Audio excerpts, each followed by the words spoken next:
우리는 율법 아래 있지 않고 은혜 아래 있습니다. 은혜 아래 있다는 것이 얼마나 큰 주님의 사랑이요, 큰 축복인지 모릅니다. 율법 아래 있음으로 나타나는 증세 중에 하나가 뭐냐면 애모를 취하는 것입니다. 애형적인 꾸밈, 사람에게 보이기 위한 믿음생활, 율법으로 말미암은 결과입니다. 형식적이고 종교적이죠. 율법의 잔재가 바로 애모를 취하는 것입니다. 뭔가 있어야 되고 뭔가 갖추어야 되고 목회도 큰 교회가 되어야 되고 그래야 목회가 성공한 것이고, 그게 바로 율법의 잔재입니다. 여러분, 우리는 진리 안에 거함으로 애모로 보이는, 거칠어 하는, 사람에게 보이기 위한 그런 믿음 생활에서 벗어나야 합니다. 우리 믿음이 우리 마음 중심으로부터 나오는 진실한 고백과 우리 마음으로부터 주님을 섬기고자 하는 그 은혜가 우리 모두에게 임하기를 주의 이름으로 축복합니다. 예모지향적인 것은 세상을 따라가는 것이고, 그게 바로 세상의 모습입니다. 자꾸 그래서 우리도 이 세상에 잔재가 남아서 예물을 보고 판단하는 경향이 참 많습니다. 여러분, 우리는 마음 중심을 보시는 하나님께로 항상 나아가야 될 줄 믿습니다. 은혜 안에 있으므로 우리는 감사해야 되는데, 은혜 아래 있다는 것은 더 이상 제 아래 있지 않다는 뜻입니다. 로마서 6장 14절 보면 제가 너희를 주장하지 못하리니 이는 너희가 법 아래 있지 아니하고 은혜 아래 있음이라, 이렇게 말씀하고 있습니다. 여러분, 우리는 하나님을 두려워하고 정말 하나님을 알기를 힘써야 되고 하나님을 의식하는 믿음을 가져야 합니다. 그러지 아니하면 사람에게 보이는 걸 힘쓰게 되면 그것은 진짜 주님과 상관없는 그냥 종교 생활을 하게 됩니다.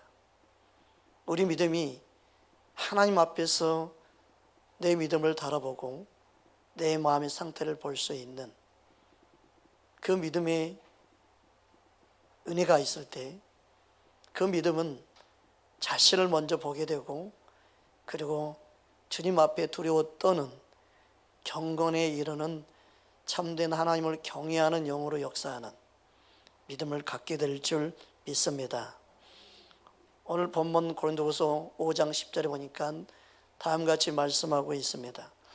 이는 우리가 다 반드시 그리스도의 심판대 앞에 나타나게 되어 각각 선악간에 그 몸으로 행한 것을 따라 받으려 함이라. 우리는 반드시 그리스도의 심판대 앞에 서게 되어 있습니다. 예수를 믿으면 심판대 앞에 서지 않는다 라고 가르칠 때가 많습니다. 그러나 모든 사람은 다 심판대 앞에 있습니다. 이 사실을 우리는 항상 기억해야 합니다. 고린도전서 4장 5절 우리 함께 합독합니다. 그러므로 때가 이르기 전 곧 주께서 오시기까지 아무것도 판단하지 말라. 그가 어둠에 감추인 것들을 드러내고 마음의 뜻을 나타내시리니 그때 각 사람에게 하나님에게로부터 칭찬이 있으리라. 하나님이 드러낼 때가 올 것이다. 감췄던 것까지 드러낼 때가 올 것이다. 이 하나님을 의식하는 게 믿음 생활입니다. 믿음 생활은요, 사람을 의식하는 게 아닙니다. 하나님 앞에서 내 마음 중심을 보시는 하나님을 의식하는 것이 바로 주님이 기뻐하는 믿음으로 자라게 되는 것입니다. 우리의 믿음 생활은 사람을 기뻐하게 하는 게 아닙니다.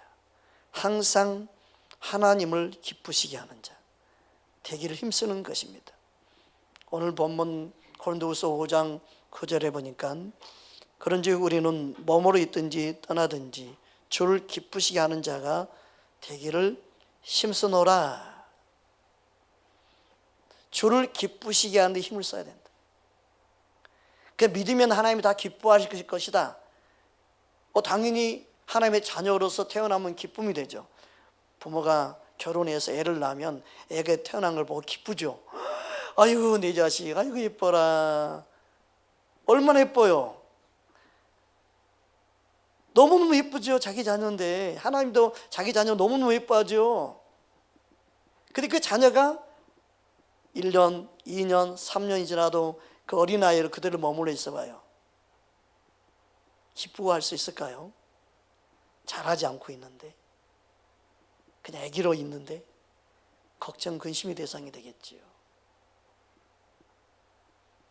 그래서 하나님이 기뻐하는 것은 우리의 이름을 보고도 기뻐하며 우리 얼굴 보고도 기뻐하며 영적으로 거듭난 그걸 보고도 기뻐하지요. 그러나 그 기쁨을 뭐라고 생각해? 우리는 은혜라고 말하지요. 우리 같은 더럽고 추한 죄인을 하나님이 죄 없게 하시고 깨끗게 하신 게 은혜예요. 새로 태어난 게 은혜예요. 죄로부터 자유케 된 게 은혜예요. 그런데 거기에만 머물러서 산다 그렇게 말하면 맞는 것 같은데 주님의 뜻은 아니지요. 자라야 합니다. 하나님의 은혜를 알면 알수록 믿음이 자라는 겁니다. 부모의 사랑을 받으면 받을수록 자녀가 부모의 사랑에 반응하는 거예요. 그게 은혜를 헛되이 여기지 않는 거고 은혜가 은혜되게 하는 것이죠. 여러분, 우리의 은혜는 그렇게 생각합니다. 우리는 죄 용서 받았습니다. 하나님 은혜입니다. 그렇지만 우리는 아직 죄인이지요. 맞습니다. 죄인 된 내 모습 이대로 사랑하신 주님 너무 감사합니다. 이게 은혜입니다. 맞습니다. 근데 그게 전부라면 그건 큰 문제지요. 그래서 죄에 머물러 있고 죄를 이기지 못하고 죄와 싸우지 못한다면 은혜가 은혜되지 못하게 하는 악한 것이지요. 근데 사람들은 예수 믿는 하나의 이유 때문에 그냥 죄에 빠져서 사는 그것을 만족하고 그래도 나는 은혜로 산다고 말하면 된다고 생각하는 그런 사람 생각, 악한 생각에 빠져서 하나님 은혜를 은혜되지 못하게 만들어버리는 게 문제입니다. 사람 마음을 안심시키죠. 그래도 구원받았다고 말을 하지요. 그래도 하나님의 자녀니까 걱정할 필요가 없다고 말하지요. 그것은 부모를 걱정 근심시키는 자녀와 같은 것이지요. 얼마나 주님의 마음이 아프겠습니까? 얼마나 주님의 마음이 안타깝겠습니까? 주님을 사랑하면 주님의 그 생명이 그 안에 자라기 시작합니다. 믿음이 자라기 시작합니다. 할렐루야. 그 은혜를 주님은 우리 안에서 행하시는 것입니다. 그 은혜가 저와 여러분 안에 있기를 주의 이름으로 축복합니다. 그 은혜를 경험하지 못하는 게 바로 바리새인과 서기관들이었습니다. 우리의 믿음은 서기관과 바리새인들보다 더 나은 의를 가져야 된다. 더 나은 의가 되지 않으면 바로 천국에 들어가지 못한다. 분명히 그렇게 말씀했는데 결코 천국에 들어가지 못한다고 말씀하고 있습니다. 마태복음 5장 20절 우리 함께 합독하겠습니다. 내가 너희에게 이르노니 너희 의가 서기관과 바리새인보다 더 낫지 못하면 결코 천국에 들어가지 못하리라. 서기관과 바리새인보다 나은 의는 예수를 믿음으로 어렵게 된 것입니다. 분명히 그건 맞습니다. 근데 그게 전부라고 생각하면 큰 오산입니다.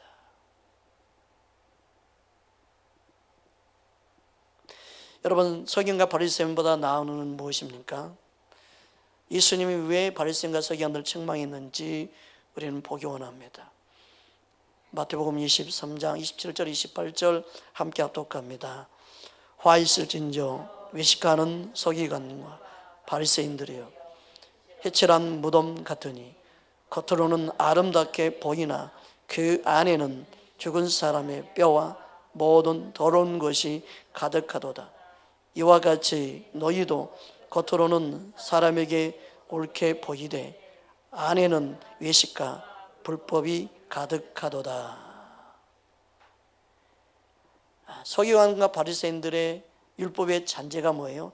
예식하는 것입니다. 즉 사람에게 보이려고만 하는데 초점을 두는 거예요. 겉모양만 갖추는 거예요. 거룩한 척 하는 거죠. 그게 종교 생활이지요. 예물을 가꾸는 것이지요. 겉모습만 아름답게 가꾸고 꾸미는 것이지요.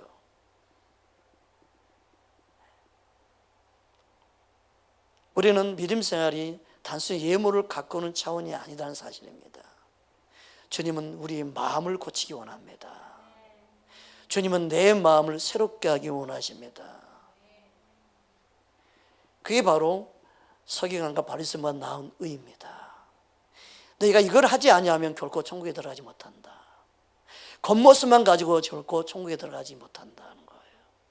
너희 마음이 새로워져야 된다. 그러니까 예형적인 믿음 생활이 전부가 아니다. 겉모습만 가지고 믿음 생활하려고 하지 마라. 주님은 우리 마음을 바꾸러 오셨다는 겁니다. 여러분, 이 사실을 우리는 항상 기억해야 될 줄 믿습니다. 그러니까 사람에게 보이는 믿음 생활이 우리는 아닙니다. 사람도 이렇게 이해함밖에 원하죠. 당신과 나와 똑같아요.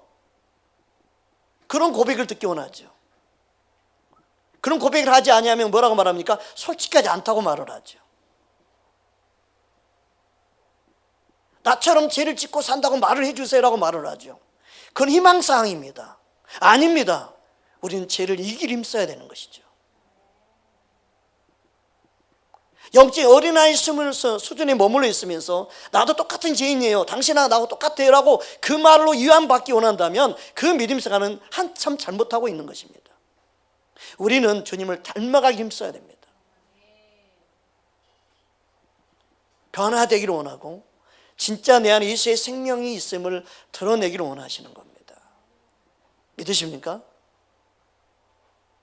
똑같이 믿음 생활해도 당신이나 나 똑같은 죄인이에요, 뭐 도친 개친이죠 뭐, 그런 말로 위안받고 자기가 죄를 짓고 있는 것을 그냥 아무렇지 않게 편안하게 해주기를 바라는 그런 메시지 듣고 싶어하는 사람들이 너무 많습니다. 그것은요 스스로 속는 것입니다. 주님의 뜻을 모르는 것입니다. 아버지의 마음을 모르는 것입니다. 그런 메시지를 듣고자 하니까 변화가 안 일어나는 것입니다. 우리는 주님이 무엇을 원하는지 알아야 됩니다. 바리새인과 서기관들은 겉만 깨끗하게 했습니다.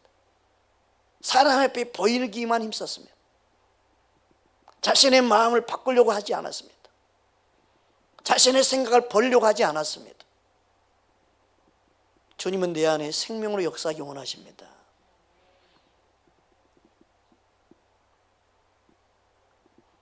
예레미야 17장 9절 10절 함께 합독합니다. 만물보다 거짓되고 심히 부패되어 있는 것은 마음이라. 누가 능히 이를 알리로마는 나 여호와는 심장을 살피며 배부를 시험하고 각각 그 행위와 그의 행실대로 봉하나니. 이 말씀도 10절은 빼고 9절만 말하죠. 사람은 다 만물보다 심히 부패됐어, 다 부패된 거야, 다 똑같아 라고만 말을 하죠. 거기서 벗어나려고 생각을 하지 않죠. 예수님이 만물보다 부패된 심령 가운데 생명을 주러 오신 겁니다. 그 마음을 변화시키러 오신 것입니다. 그 마음을 새롭게 하러 오신 것입니다. 그 상태로는 구원받지 못하기 때문에 예수님이 필요한 것입니다. 믿으십니까? 예수를 믿어도 만물보다 부패된 심령으로 구원받는다고 말을 하면 그 예수님이 뭐가 필요합니까? 예수 믿을 이유가 뭐가 있습니까? 얼마나 사람들이 교묘하게 자신들을 합리화시키며 자신을 덮고 넘어가려고 하는지 모릅니다. 예수님 안에 거한다는 것은 죄와 싸우는 삶이 있는 겁니다. 우리 마음에 주님의 생명이 다시금 충만하게 나타나므로 죄와 싸우고자 하는 그 마음이 주님을 사랑하는 것입니다.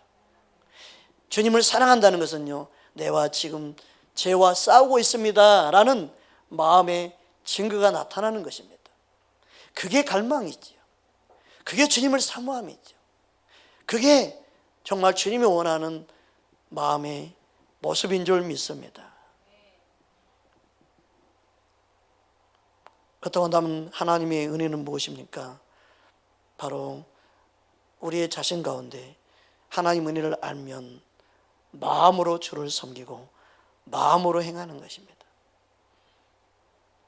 오늘 본문 고린도후서 5장 12절에 다음같이 말씀합니다. 우리가 다시 너희에게 자천하는 것이 아니요 오직 우리로 말미암아 자랑할 기회를 너희에게 주어 마음으로 하지 않고 외모로 자랑하는 자들에게 대답하게 하려 하는 것이라. 마음으로 하지 않고 외모로만 섬기는, 그게 믿음으로 생각하는, 그게 예수를 잘 믿는다고 생각하는 그들에게 대답할 것을 우리에게 나타내기 원하신다. 여러분, 겉으로만 신앙생활하는 그들에게 우리는 내 안에 계신 예수님을 드러내기를 원하신 줄 믿습니다. 내 안에 계신 예수의 생명을 말하기 원하는 줄 믿습니다. 그렇게 믿음 생활하면 안 된다고.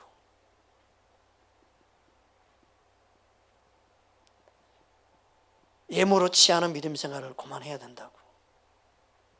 그건 잘못된 것이라고. 주님은 우리 마음을 변화시키기 원하신다고. 마음의 변화를 일으키지 아니하는 설교, 마음의 변화를 말하지 아니하는 메시지, 그것은 결국 뭡니까? 결국 천국에 들어가지 못하게 하는 것입니다. 바리새인과 서기관들은 그런 메시지를 전하고 그런 교훈만을 외쳤던 것입니다. 왜요? 자신들이 그렇게 신앙생활하고 있기 때문이죠. 마태복음 23장 13절에 다음같이 말씀하고 있습니다. 제가 봉독합니다. 화 있을진저 이 시간은 서기관들과 바리새인들이여, 너희는 천국 문을 사람들 앞에서 닫고 너희도 들어가지 않고 들어가려 하는 자들도 들어가지 못하게 하는도다. 무엇이 그렇게 합니까? 잘못된 가르침이 그렇죠. 천국에 들어가지 못하게 하는 거예요. 왜요? 사람을 식하는 데만 초점을 두기 때문에, 외형적인 믿음 생활을 하게 하면 만들기 때문에.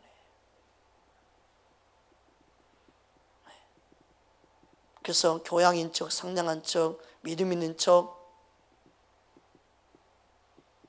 종교 생활만 가르치는 것이죠.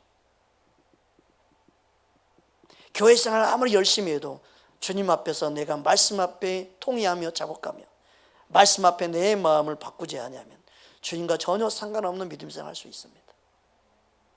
믿음 생활은 내 마음을 바꾸는 것입니다. 마음에도 없는 그래서 예배를 드릴 수 있고, 마음에도 없는 충성 봉사할 수 있고, 마음에도 없는 기도 생활을 할 수 있고, 마음에도 없는 교회를 다닐 수 있습니다. 종교 생활이기 때문에.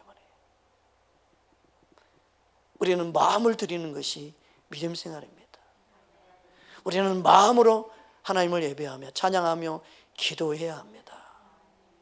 내 마음에 주의 말씀이 부딪히고 내 마음에 말씀이 와 닿은 만큼 주님께 내 마음을 들을 수 있는 줄 믿습니다. 참된 믿음은 겉모습이 아니라 내 마음을 보는 것입니다. 바리새인과 서기관들은 눈먼 소경이었습니다. 눈먼 바리새인들이었습니다. 왜 그렇습니까? 자신의 마음을 보지 못했기 때문에 그렇습니다. 겉모습, 외모만 보았습니다. 자신의 외모를 지향했고 성도들의 외모를 보았고 외모를 항상 가꾸었고 외모에 관심을 가졌습니다. 그래서 눈먼 소경에 불과했습니다. 예수님은 그들 향해 마태복음 23장 26절에 눈먼 바리새인이라고 말하고 있습니다. 함께 합독하겠습니다. 눈먼 바리새인이여, 너는 먼저 안을 깨끗이 하라. 그리하면 겉도 깨끗하리라. 믿음 생활은 겉을 깨끗이 하는 것이 아니라 믿음 생활은 내 마음, 내 안을 깨끗하게 하는 것입니다. 율법의 잔재는 거칠의 외모만 가꾸고 외형적인 것에 초점을 두고 외모를 보고 외모를 판단하고 외모로 보고 모든 것을 정죄합니다. 그래서 율법적인 사람의 특징은 사람의 실수가 용납이 되지 않습니다. 무자비합니다.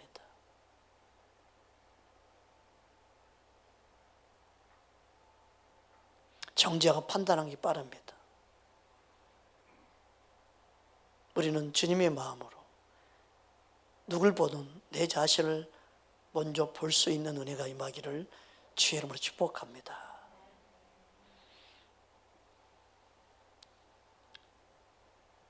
뉴스를 보면 세상을 판단하고 정죄하고 세상을 향한 손깍질을 하게 되지요. 그러나 믿는 하나님의 자녀들은 뉴스를 보더라도 내 자신을 보아야 합니다. 하나님 은혜가 아니면 나도 저럴 수밖에 없음을 알아야 됩니다. 하나님의 사랑을 모르면 나도 저렇게 범죄할 수밖에 없음을 알아야 되고, 주님을 알기에 내 죄처럼 회개하는 마음으로 보아야 하는 것입니다. 그게 주님의 마음이요, 그게 진정한 복음 안에 예수님 안에 거하는 것입니다. 한국교회가 너무나 세상을 향해 보는 눈이 열려서 그러는 걸까요? 세상을 향해 손가락 쥐는 것은 너무나 잘합니다. 그것은 예수를 모르는 자도 그렇게 합니다. 그러나 예수님은 그렇게 말씀하고 우리를 가르치지 않았습니다. 사도들도 그렇게 가르치지 않았습니다. 우리의 자신을 보는 눈을 갖는 저와 여러분 되기를 주의 이름으로 축복합니다. 여러분 믿음 생활을 바로 하고 있다면 여러분 남편을 보지 마십시오. 여러분 아내를 보지 마십시오. 여러분의 자신을 보십시오. 그의 믿음 생활을 바르게 하는 것입니다. 예수님의 말씀을 우리는 붙잡아야 될 줄 믿습니다. 마태복음 7장 4절 5절입니다. 함께 합독합니다. 보라, 내 눈 속에 들보가 있는데 어찌하여 형제에게 말하기를 나로 내 눈 속에 있는 티를 빼게 하라 하겠느냐. 애식하는 자여, 먼저 내 눈 속에서 들보를 빼어라. 그 후에야 밝히 보고 형제의 눈 속에서 티를 빼리라. 항상 우리는 말씀의 거울 앞에 내 자신을 보는 훈련을 해야 합니다. 그게 믿음 생활을 바로 하는 것입니다. 여러분 남편을 보지 말고, 여러분 아내를 보지 말고, 그 누구를 보지 말고 주님 앞에 내 자신을 볼 수 있는 눈이 열리기를 주의 이름으로 축복합니다. 그 누구를 정죄하는 눈이 아니라 내 자신을 보고 내 마음을 바꿔가기를 주의 이름으로 축복합니다. 그게 하나님 말씀이 우리를 진리 가운데로 생명으로 인도하는 기준이에요. 나아갈 방향이에요. 우리가 가는 좁은 길입니다. 주님의 마음을 아는 저와 여러분 되기를 주의 이름으로 축복합니다. 그 하나님의 진리의 말씀은 내 마음을 보게 만들고 마음을 다하여 주님을 사랑하고 마음을 다하여 주님을 공경하고 마음으로 믿는 믿음을 갖게 하는 것입니다. 예수님은 이 말씀을 친히 우리에게 말씀하시는 것이고 또한 예수님은 이것을 가르치기 원하셨습니다. 그래서 예수님도 친히 이사야 29장 13절 말씀 인용해서 다음같이 말씀하셨습니다.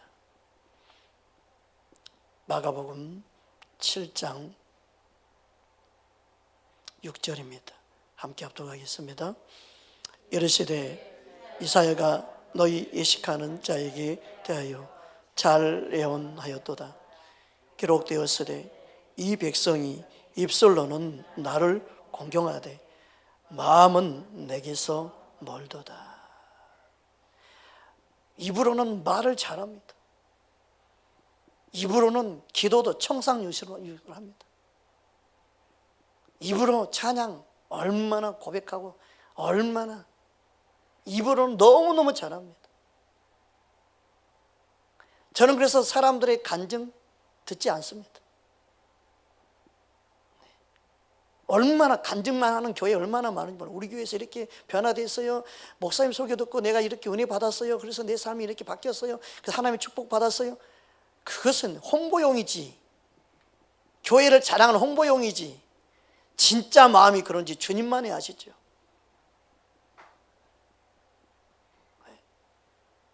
진리를 전하지 않는데 그런 일이 진짜 일어날 수 있을까요? 하나님의 말씀이 마음의 심령에 와 닿아서 말씀 앞에 자신을 회개하고 통회하고 자복하는 은혜가 있을 때만이 마음의 변화가 일어나는데, 그게 아니라 종교생활, 여기 이 교회는 이런 교회네, 야 이렇게 간증하면 야 나도 저 앞에 서겠네, 스타 되겠네, 이름 알려지겠네, 얼마나 거기에 맞는 포맷과 거기에 맞는 제스처와 거기에 맞는 믿음 생활로 싹 돌변하는지 몰라요. 분위기 맞추는 거죠. 믿음 있는 척 얼마나 잘하는지 몰라요.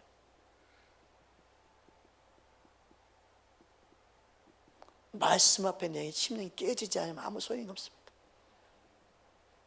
그래서 우리는 겸손히 말씀 앞에 엎드려야 되는 거예요.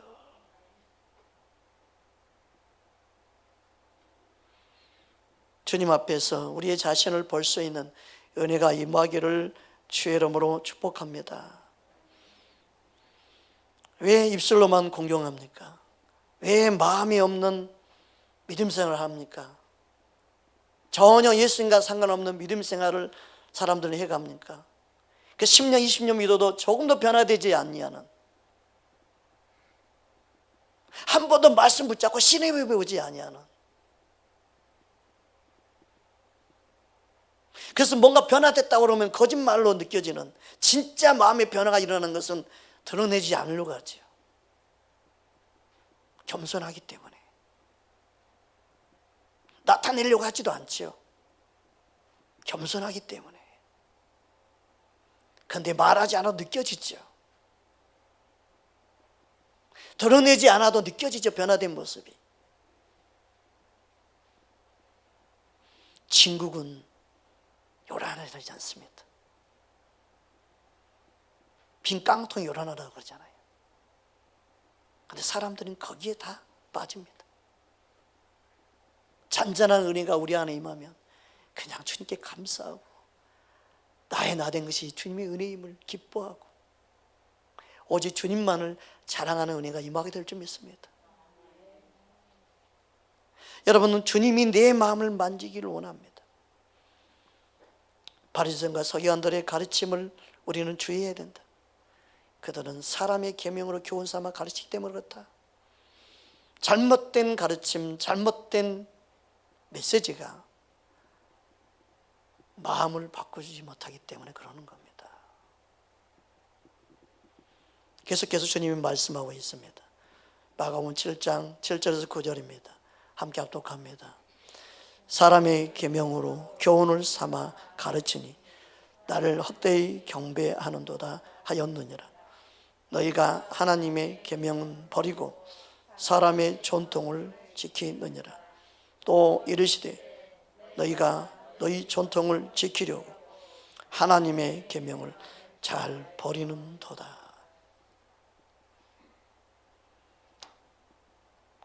여기서 말하는 전통은 사도들의 가르침을 말하는 거예요. 여기서 말하는 전통은 보이는 형식이 아니라 말씀을 그대로 외치고 전하는 걸 말해요. 사도들의 가르침, 사람의 계명 말고, 사람의 방법 말고 말씀을 그대로 전하는 거.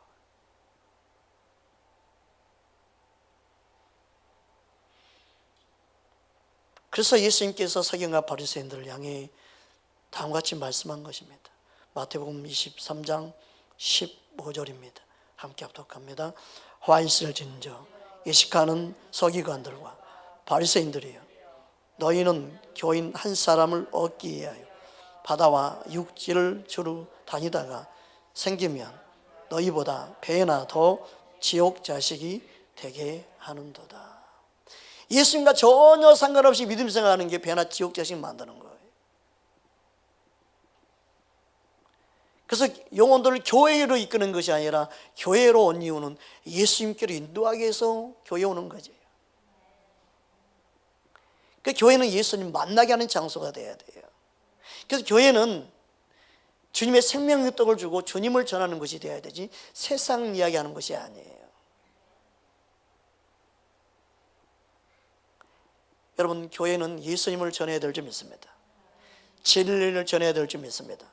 세상이 망하든 전혀 상관없습니다. 세상이 열한하든 전혀 상관없습니다. 예수님 전해서 이세의 생명으로 거듭나게 하는 것이 교회를 세운 목적입니다. 할렐루야. 주님 안에 생명이 있고 주님 안에 능력이 있고 주님 안에 우리를 변화시키는, 우리 마음을 만지서 새롭게 하는 은혜가 있는 줄 믿습니다. 사도 베드로도 그래서 사도행전 10장에 보면 다음과 같이 말씀합니다. 34절에서 35절입니다. 베드로가 입을 열어 말하되 내가 참으로 하나님은 사람의 예물을 보지 아니하시고 각 나라 중 하나님을 경외하며 의를 행하는 사람은 다 받으시는 줄 깨달았도다. 절대 하나님의 예물로 취하지 아니한다. 절대 예물을 보지 아니하고 마음 중심을 보십니다. 마음이 하나님을 경외하는 마음이 있는지, 마음의 의를 행하고자 하는 마음이 있는지, 주의 뜻대로 살고자 하는 마음이 있는지, 하나님은 마음을 보십니다. 그래서 우리는 항상 모든 것을 내 마음을 쏟아야 합니다. 여러분의 마음을 드리기 원하고 마음을 다하여 찬양하고 마음의 진실한 고백을 드리는 기도가 돼야 되고 찬양이 돼야 되고 주께 드리는 예배가 돼야 될 줄 믿습니다. 주님은 그것을 원합니다. 그래서 우리는 내 마음의 중심을 보신 하나님 앞에 선을 행하는 자가 되어야 됩니다. 하나님은 절대 예물을 취하지 않습니다. 예물의 모습을 보고 판단하지 않습니다. 너 목사였구나. 너 목사였니? 너 장모였구나. 권사님이었구나. 그거 보지 않아요. 마음 중심을 봅니다.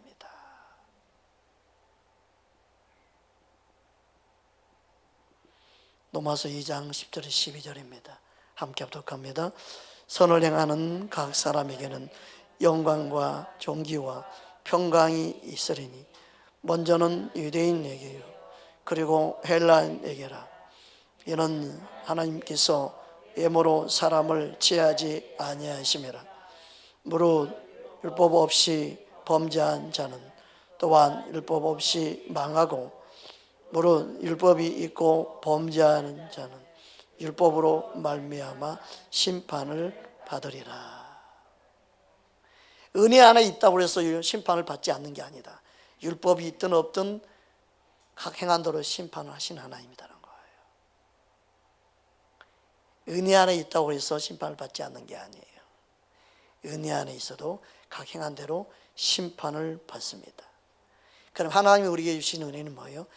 회개할 수 있는 기회가 주어진 게 은혜예요. 돌이킬 수 있는 은혜가 주어진 게 그게 하나님의 사랑이에요.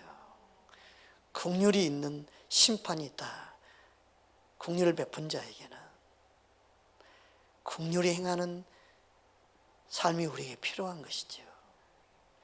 회개할 수 있는 은혜가 주어진 게 축복인 줄 믿습니다. 그래서 우리는 각 사람의 행위를 보시는 하나님, 사도 바울도 하나님은 예물로 보지 아니한다. 우리 마음 중심을 보신다. 그 마음 중심을 보신 하나님 앞에서 우리 마음을 바꿔야 된다. 그것을 동일하게 말씀하고 있습니다. 고린도후서 10장 7절입니다. 함께 합독합니다. 너희는 예물만 보는도다. 만일 사람이 자기가 그리스도에게 속한 줄 믿을진대 자기가 그리스도에게 속한 것 같이 우리도 그러한 줄 자기 속으로 다시 생각할 것이라.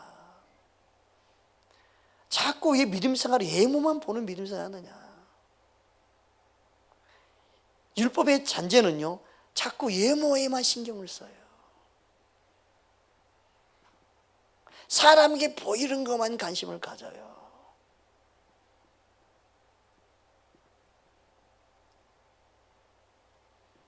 진짜 믿음은 예물을 보지 않고 마음을 보십니다. 마음을 보시는 주님 앞에 내 마음을 갖고 와야 됩니다. 믿으십니까? 왜 그렇습니까? 행위대로 심판하신 하나님이 우리 아버지이기 때문이에요. 행위대로 심판하는 하나님이 우리 아버지예요. 그러면 우리 인생이 나그네 사는 인생을 두려움으로 지내야 되는 것이죠. 그게 은혜가 은혜 되게 하는 거예요. 이게 진리예요. 베드로전서 1장 15절 17절입니다. 함께 합독하겠습니다. 오직 너희를 부르신 거룩한 이처럼 너희도 모든 행실에 거룩한 자가 되라. 기록되었으되 내가 거룩하니 너희도 거룩할지어다 하셨느니라. 예물로 보시지 않고 각 사람의 행위대로 심판하시는 이를 너희가 아버지라 부른즉 너희가 나그네로 있을 때 두려움으로 지내라. 이게 은혜가 은혜 되게 하는 거예요. 이게 하나님 은혜로 산다고 말하는 자의 진짜 모습이 돼야 돼요. 그러니까 하나님 은혜를 말하면서 너나 나나 똑같은 다 죄인인데 뭐 열심히 믿음 생활한다고 구원받고 그게 아니라 죄인인데 하나님 은혜로 그냥 구원받는 거야. 그렇게 말하면서 죄에 머물러 있거나 죄 안에 있으면 그게 당연하다고 생각하는 그 생각이 악한 거예요. 은혜는 내 안에 죄와 싸우는 거예요. 은혜는 나의 죄를 회개하는 거예요. 은혜는 주님께로 한 걸음 한 걸음 나아가는 거예요. 은혜는 이 땅의 삶을 살아가는 나그네 인생이지만 두렵고 떨림으로 살아가는 거예요.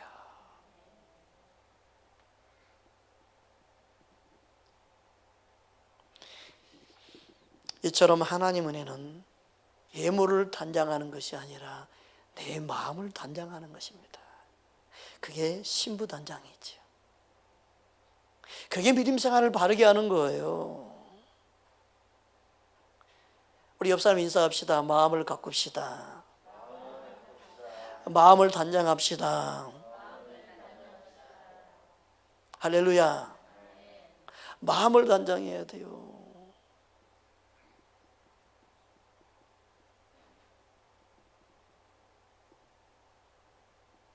주님 앞에서. 베드로전서 3장 3절에서 4절 함께 합독합니다. 너희의 단장은 머리를 꾸미고 금을 차고 아름다운 옷을 입는 외모로 하지 말고 오직 마음에 숨은 사람을 온유하고 안정한 심령에 썩지 아니한 것으로 하라. 이는 하나님 앞에 값진 것이니라. 아멘. 그렇다고 예물을 꾸미지 말고 뭐 그렇게 살라 그런 의미가 아니고 진짜 중요한 것은 내 마음을 단정하는 게 중요하다는 거예요. 이 세상을 예물을 보기 때문에 예물을 잘 갖고 와야 되죠. 당연히. 그러나 우리 믿음 생활은 거기에만 초점 두고 있으면 안 된다. 우리 마음 중심을 보신 하나님 앞에서 내 마음을 단장해야 된다. 믿으십니까? 그러므로 참된 은혜는 내 마음의 변화를 가져오게 하는 거예요. 하나님 은혜를 헛되이 받지 않는 사람은, 그 은혜가 은혜되게 하는 사람은 내 마음을 변화시키는 믿음 생활을 하는 겁니다. 그게 하나님 은혜를 아는 사람이에요. 그래서 주님이 우리에게 말씀해요. 우리의 마음을 새롭게 하라고, 너희의 마음을 변화하라고, 너희의 마음이 변화를 받기 원한다라고 주님이 그것을 우리에게 당부하고 계시는 거예요. 로마서 12장 2절 우리 함께 합독합니다. 너희는 이 세대를 본받지 말고 오직 마음을 새롭게 함으로 변화를 받아 하나님의 선하시고 기뻐하시고 온전하신 뜻이 무엇인지 분별하도록 하라. 주님의 마음에 기뻐하는 믿음 생활은 내 마음을 변화시키는 거예요. 이 마음을 변화시키는 것도 성경에는 다 기록되어 있고, 어떻게 해야 마음이 변화되는지, 어떻게 해야지 마음이 새롭게 되는지 성경에는 너무너무 말씀하고 있어요.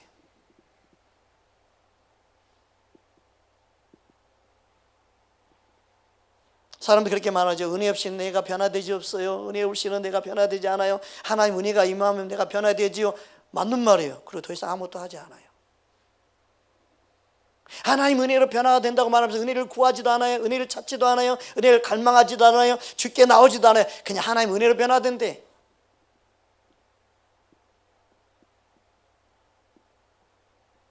은혜로 변화된 걸 안다면 그 은혜가 어떤 은혜인지, 그 은혜를 입기 원하고 그 은혜 앞에 나와야 되지요.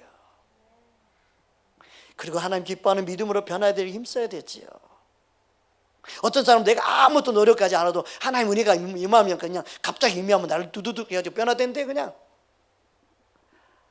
여러분, 영적으로 태어난 것은, 자녀가 태어난 것은 자기 의지와 상관없이 부모로 인해서 하나님 은혜로 태어났어요. 그럼 그가 자라려면 뭐가 필요해요? 부모의 도움이 필요하고 부모의 사랑이 필요하고 또 자기가 어느 정도 되면 먹고 자라는 노력이 또 필요하고 다 단계가 있지요. 근데 하나만 가지고 말을 해버리니까 그냥 은혜로 다 된대. 그냥 은혜로 다 돼. 은혜로 대학도 들어가고 은혜로 다 돼요. 은혜로 성공하고 은혜로 시집가고 장가고. 아이고 참말로 은혜면 다 된대. 은혜면 돼. 은혜면 다 그냥 로봇처럼 살아. 로봇처럼 살아. 그냥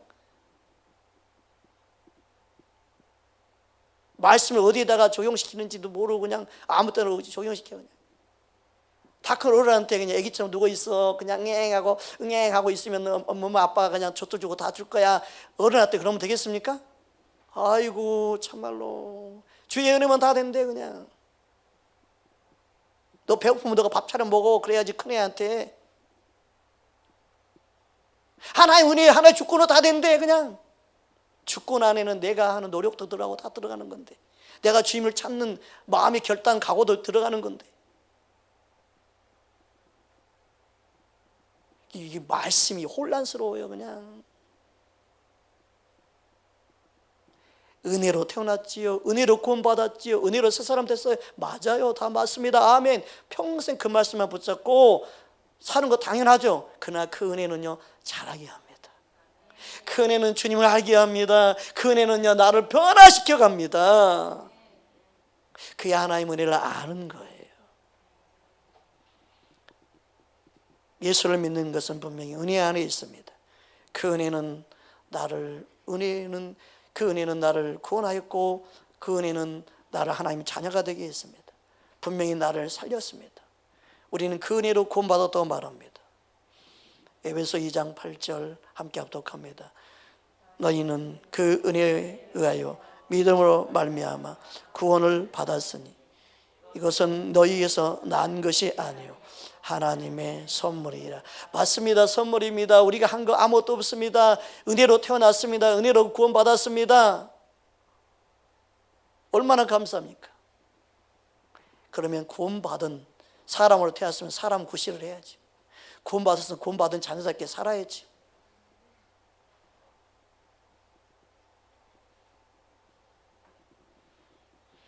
하나님 은혜는 죄인으로 살아가라는 뜻이 결코 아닙니다. 하나님 은혜는 내 마음대로 살아라는 뜻이 아닙니다. 하나님 은혜로 구원받았지만 여전히 우리는 우리가 해야 될 몫이 있습니다. 우리가 해야 될 우리 자신의 선택이 남아 있습니다. 이것을 우리는 기억해야 됩니다. 로마서 6장 14절에 16절입니다. 함께 합독하겠습니다. 제가 너희를 주장하지 못하리니 이는 너희가 법 아래 있지 아니하고 은혜 아래 있음이라. 그런즉 어찌하리요? 우리가 법 아래 있지 아니하고 은혜 아래 있으니 죄를 지으리요? 그럴 수 없느니라. 너희 자신을 종으로 내주어 누구에게 순종하든지 그 순종함을 받는 자의 종이 되는 줄을 너희가 알지 못하느냐? 혹은 죄의 종으로 사망에 이르고 혹은 순종의 종으로 의에 이르느니라. 아멘. 구원받았지만 내가 죄의 종이 되는가 은혜 아래 머무르는가 하는 것은 항상 우리가 선택할 수 있는 자유의지가 있습니다. 은혜 아래 있다고 해서 내가 항상 주님의 강권적인 은혜 안에 있다고 해서 내가 죄의 종 아래 있지 않은 게 아닙니다. 내가 죄를 선택하는 순간 죄의 종이 되는 것입니다. 여전히 선택이 남아 있습니다. 그게 자유의지입니다. 그래서 우리에게 항상 죄를 지을 수도 있고 죄를 지지 않을 수 있는 선택의 기로에 우리는 이 땅을 살아갑니다. 사람들은 그렇게 말하죠. 자기가 죄를 지으면서도 하나님 왜 죄 짓게 내버려뒀습니까? 그걸 막아주시죠. 네가 선택해놓고 누구 탓하느냐.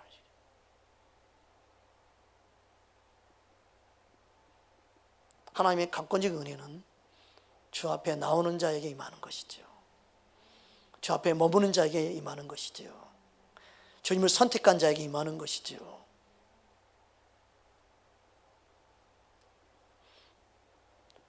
하나님을 사랑하는 그 사랑을 스스로 선택하고 스스로 결정하기를 원하십니다. 믿으십니까?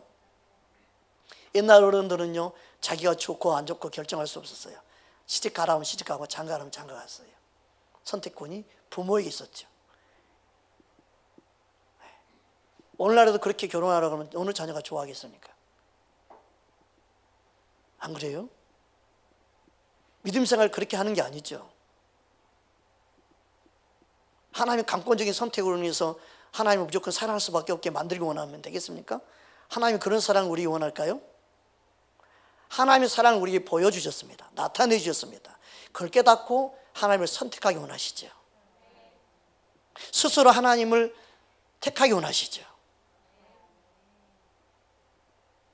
하나님의 강권적인 사랑이 우리 마음에 부어주셨습니다. 그 사랑을 깨닫고 아는 만큼 하나님을 사랑할 수밖에 없게 우리를 인도하시는 것이죠.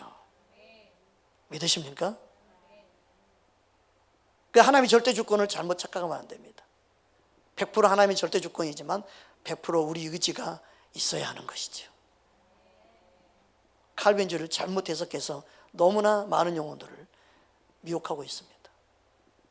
하나님 뜻이면 무조건 된다는 생각, 우리 의지와 전혀 상관없이 절대 그렇지 않습니다. 주님은 우리의 자유의지를 주셔서 선택하기 원하십니다. 결정하기 원하십니다. 그래서 우리 마음의 변화도 주님 의지하고 나아갈 때, 주님을 선택하며 주님을 결정해 나아갈 때 변화되어져 가는 것입니다. 할렐루야. 그 은혜가 우리 모두에 임하기를 주의 이름으로 축복합니다.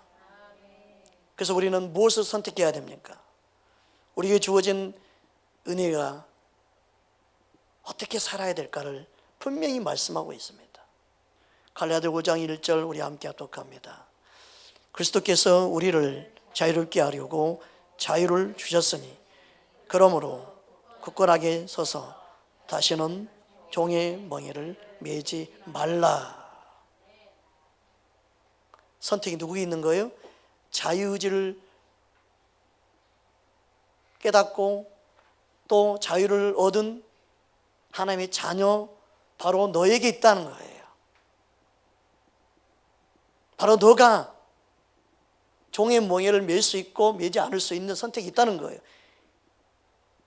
예수님 안에 자유케 됐다면 다시는 종의 멍에를 매지 말라. 믿으십니까?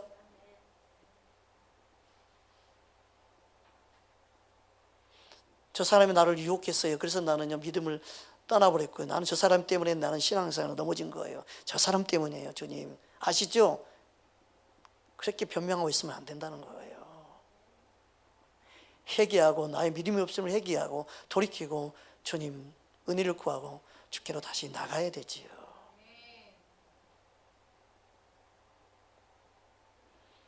잘못된 믿음은 그래서요 자꾸 사람 탓해요. 누구 탓만 하고 있으면 안 돼요. 그 마귀의 속임수예요. 마귀는요 너 잘못 없어, 누구 때문이라고 말하게 만들죠. 아담과 하가 범죄했을 때 탓하기 시작한 거예요. 그거 제약된 모습이에요. 타락한 사람의 특징이 뭐냐? 탓하는 거예요. 아담과 하가 탓했습니다. 누구 때문이라고. 누굴 탓하기보다 항상 내 자신을 볼 수 있는 은혜가 임하기를 주의 이름으로 축복합니다. 그래서 우리는 하나님 은혜를 깨닫는 그 은혜가 임하면 하나님의 사랑에 반응하고 그 은혜에 반응하면 하나님 은혜의 사랑이 나는 빚진 자이구나 깨닫습니다. 빚진 자로서 내가 어떻게 살아야 될 것인가. 영혼들을 섬길 수밖에 없습니다. 영혼들을 위해 살기를 원하는 것이죠. 그 주님의 사랑을 내가 흘러보내며 살기 원하시는 거죠. 할렐루야. 그것은 누구 때문에 하는 게 아니에요. 그 은혜에 감사해서 하는 거예요. 은혜에 반응해서 믿음 생활하는 게 그게 진짜지요. 믿으십니까? 제가 하나님 은혜를 모른다면 내가 이 자리에 있겠습니까? 나도 돈 벌러 가야지. 뭐하러 목회를 하고 있어요? 왜 성도들 얼굴만 쳐다보고 있어요? 나도 여행도 다니고 막 그냥 니나노하고 다녀야지. 주일만 나타나면 되지 뭐. 뭐하러 영혼들 섬겨야 힘든데 그냥 다 들어있고 막 뭐하러 그러고 있어요?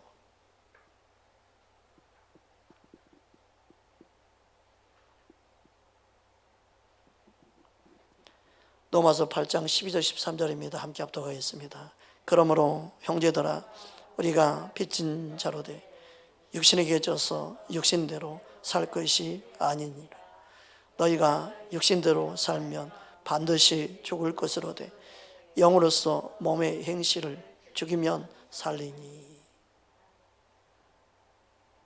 육신으로 살 것인지 영으로 살 것인가 선택하는 거예요. 그게 믿음 생활이에요.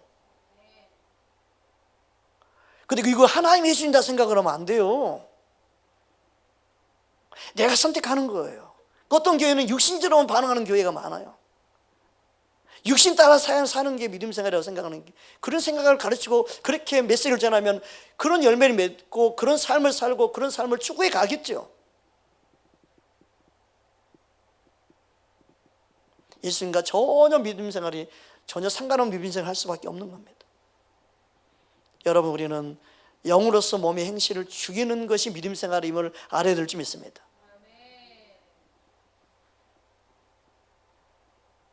그래서 믿음 생활은요 우리 속사람 겉사람의 싸움이에요. 그 믿음 생활이에요. 항상 이 싸움이 천국 가는 그날까지 있는 거예요. 육신의 소욕과 우리 영의 소욕이 싸워요. 누가 이긴다고요? 힘이 센 쪽이 이겨요. 어느 쪽이 이겨요?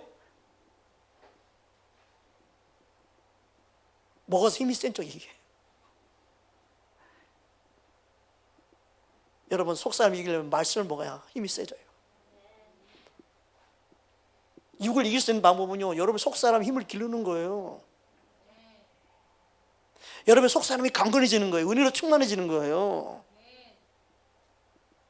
성령으로 충만해져야만이 그 사람을 이겨요. 다른 방법 없어요. 쉽게 신앙생활 하려고 하지 마세요.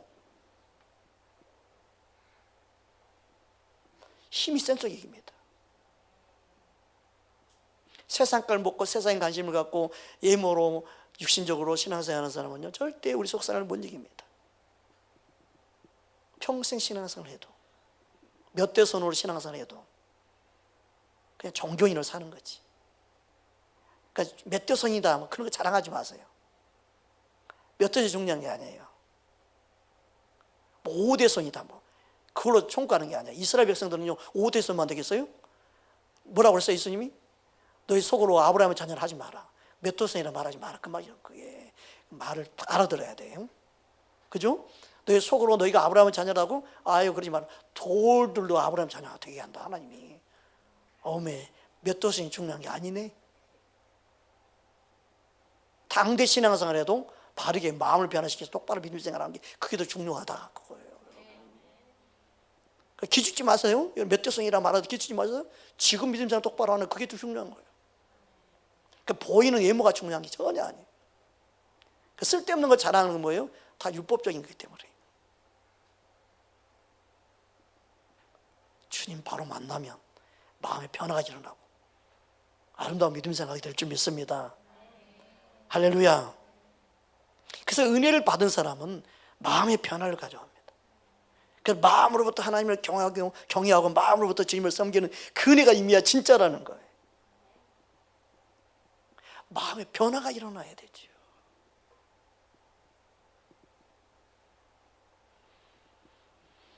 주님의 은혜가 저와 여러분 안에 넘치기를 주로 축복합니다. 히브리서 12장 28절입니다. 함께 합독합니다. 그러므로 우리가 흔들리지 않는 나라를 받았은즉 은혜를 받자 이런 말미암아 경건함과 두려움으로 하나님을 기쁘시게 섬길지니. 은혜를 받자. 그리고 뭐라고 말하고 있습니까? 이 은혜는 어떤 은혜예요? 경건함과 두려움으로 하나님을 섬기게 만든다는 거예요. 은혜는요 나를 변화시켜서 하나님을 두려워하고 하나님 앞에 경건하게 만들어버려요. 이게 진짜 은혜를 아는 거예요. 그래서 나에 대한 것을 하나님 은혜라고 말하는 건 변화시키는 은혜예요. 새롭게 하는 은혜예요. 그 은혜가 우리 안에 임하기를 주로 축복합니다.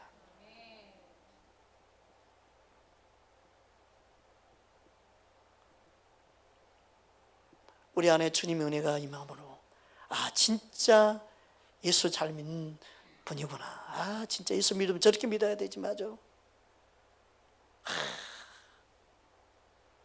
천국에서 믿음의 선진들이 인정할 수 있는 그런 믿음. 얼마나 멋져요. 이거는 누구 때문에 하는 게 아니죠. 주님 앞에서 내가 깨닫는 만큼 그런 믿음 생활하는 거죠. 우리 안에 그 은혜가 임하기를 주로 축복합니다. 주님 우리를 그렇게 인도하기 원하신 줄 믿습니다. 그렇다고 한다면 마음의 변화는 언제 어떻게 일어납니까? 바로 예수님을 주로 확실히 믿고 예수님을 주로 삼고 예수님을 바로 믿을 때부터 내 안에 변화가 일어나기 시작합니다. 베드로전서 5장 15절입니다. 합독하겠습니다.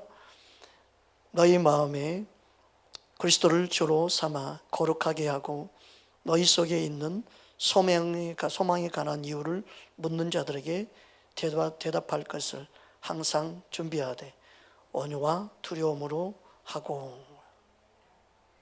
이 말씀이 뭐예요? 바로 베드로전서 5장 15절에 너희 마음에 그리스도를 주로 삼아. 주로 삼을 때 거룩하게 돼요. 주로 삼을 때. 이 마음의 거룩함이 이루지 못하는 이유는요, 변화를 경험하지 못하는 이유는요, 예수님을 믿고 교회를 다니는데 예수님을 내 안에 주인으로 삼지 못한 데서도 문제가 생기는 거예요. 예수님을 주로 모실 때부터 접붙임이 시작하고 내 안에서 변화가 일어나기 시작해요. 그 마음의 주님을 모셔드리는 것이 중요해요. 나의 주인으로. 할렐루야. 예수님이 내 안에 주인 되어 계십니다. 예수님이 내 안에 계십니다. 그걸 인식할 때,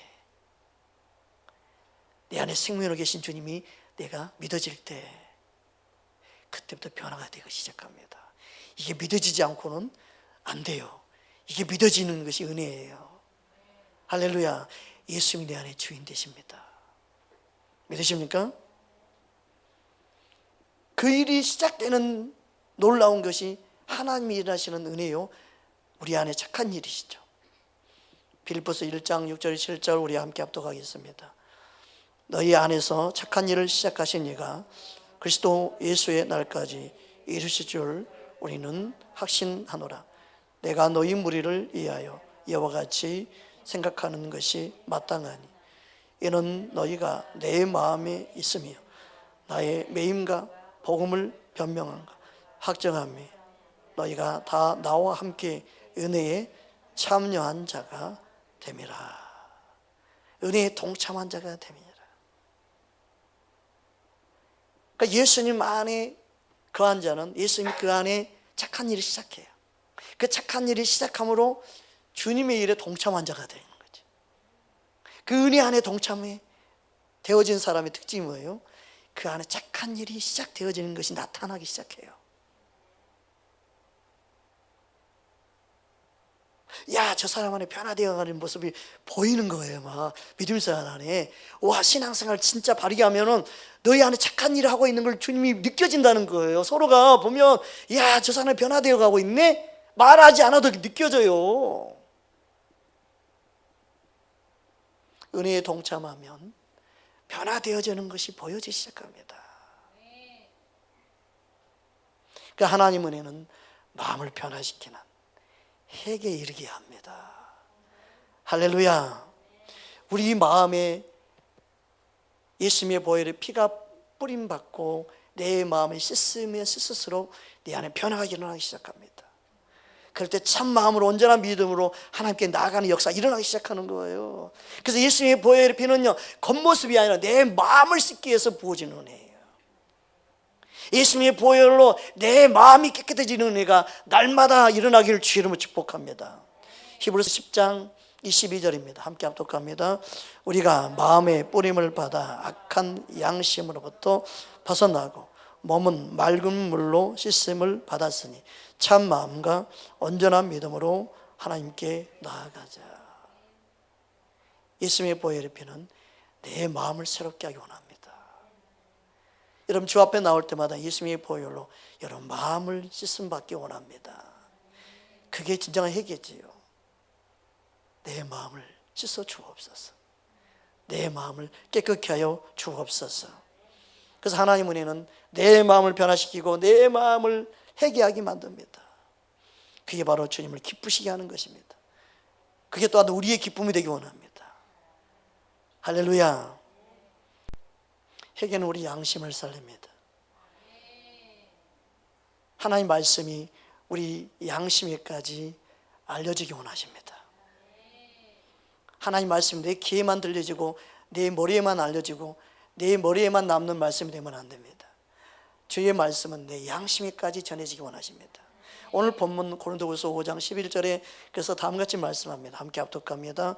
우리는 주의 두려우심을 알므로 사람들을 권면하거니와 우리가 하나님 앞에 알려졌으니 또 너의 양심에도 알려지기를 바라노라. 말씀이 머리에만이 아니라 내 양심에까지 전해져야 됩니다. 양심에서 의아할고 회개가 나오게 만드는 것이죠. 믿으십니까? 그럴 때만이 변화될 수 있습니다. 하나님 은혜는 내 마음을 변화시키기 원하신 줄 믿습니다. 하나님 은혜를 받는 사람은 어떻게 살아야 됩니까? 히브리서 10장 36절 38절 함께 합독합니다. 너희에게 인내가 필요함은 너희가 하나님의 뜻을 행한 후에 약속하신 것을 받기 위함이라. 잠깐 후면 오실 이가 오시리니 지체하지 아니하시리라. 나의 의인은 믿음으로 말미암아 살리라. 또한 뒤로 물러가면 내 마음이 그를 기뻐하지 아니하리라 하셨느니라. 분명히 말씀하잖아요. 의인은 분명히 믿음으로 살아요. 분명히 의인은 믿음으로 삽니다. 근데 여기만 멈추면 안 되고, 또한 의인 믿음으로 산다고 하면서 또한 뒤로 물러가면 안 된다는 거예요. 사람들이 말합니다. 의인은 믿음으로 산다, 믿음을 그렇게 된다. 근데 거기까지만 되면 안 돼요. 그 믿음은요, 뒤로 물러가면 안 돼요. 침론에 빠지면 안 돼요. 주님이 기뻐하지 않는다는 거예요. 그리고 이어서 39절에 뭐라고 말합니까? 39절 함께 합독합니다.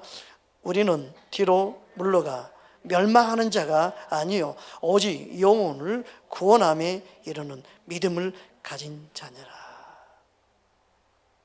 우리의 믿음은 구원에 이르게 해야 되는 거예요.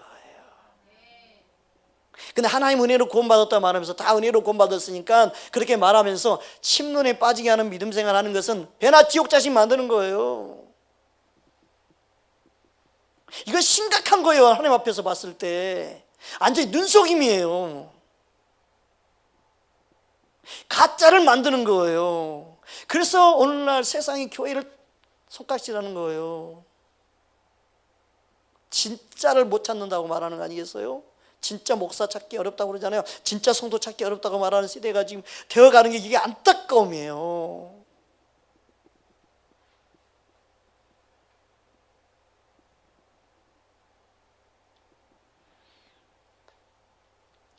우리의 영혼이 구원에 이르는 그 순간까지 주님은 우리를 인도하기 원하십니다. 진리로 인도하기 원하십니다. 생명으로 인도하기 원하십니다. 주님 얼굴을 보는 그 순간까지 우리의 믿음이 인내의 믿음 생활이지요. 모든 환경을 이기는 믿음으로 살아가는 저와 여러분 되기 원합니다. 그래서 우리가 원하는 진리는 거룩함이 이르는 열매를 맺게 만듭니다. 로마서 6장 22절 함께 합독합니다. 그러나 이제는 너희가 죄로부터 해방되고 하나님께 종이 되어 거룩함에 이르는 열매를 맺었으니 그 마지막은 영생이라. 아멘. 함께 기도하겠습니다.